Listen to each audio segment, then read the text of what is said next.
Southeast Union County, Ohio, until 12:45 a.m.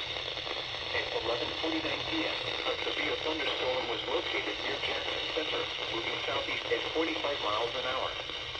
Hazard, 70 miles an hour wind gusts and penny-sized hail. Source, radar indicated. Impact, expect considerable tree damage. Damage is likely to mobile homes, roofs, and outbuildings.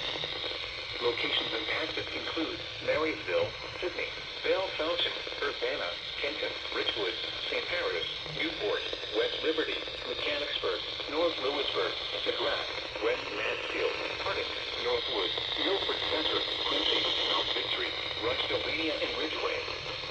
This includes I-75 in Ohio between mile markers 85 and 93.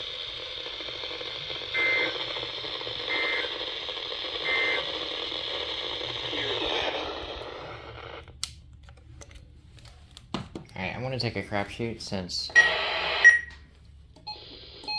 WXM69 is off the air. I'm gonna set a lot of these guys, or at least attempt to set a lot of these guys in KIG86.